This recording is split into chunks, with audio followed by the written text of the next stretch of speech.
ఈ రోజు కడప గడ్డపై జరుగుతున్న ఈ మహానాడు చూస్తే ఎన్నికలై ఏడాది జరుగుతున్నా మీలో ఆ కసి, ఉత్సాహం, ఉద్వేగం ఏమాత్రం తగ్గలేదు. నేను చాలా మహానాడు చూశాను. దగ్గర మనం చూస్తే 34 మహానాడులు మనం జరుపుకున్నాం. 2 మహానాడులు డిజిటల్ గా జరిగాయి. అయితే ఈసారి కడపలో, దేవుని గడపలో జరిగే మహానాడు ఒక చరిత్ర సృష్టించబోతుంది. సువర్ణాక్షరాలతో ఆంధ్రదేశ రాష్ట్ర ఆర్థిక పరిస్థితి ఒక దిశ నిర్దేశిస్తుందని చెప్పి తెలియజేసుకున్నా. ఈరోజు చల్లని వాతావరణం. అన్ని మహానాడులంటే చాలా వేడివేడిగా ఉండేది, ఎండలు ఎక్కువ ఉండేటివి.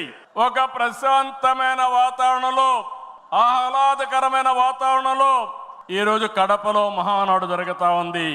ఉమ్మడి కడప జిల్లాలో 10 స్థానాలకు గాను 7 స్థానాలు గెలిచాం. మన సత్తా చాటాం. ఈసారి ఇంకొంచెం కష్టపడితే 10కి 10 మనమే స్వీప్ చేస్తాం. రాయలసీమ ప్రజలు అద్భుత చైతన్యంతో ఈసారి ఇచ్చిన తీర్పును గౌరవిస్తూ వారికి ధన్యవాదాలు తెలపడానికి కడపలో మహానాడు పెట్టాలని నిర్ణయించాం.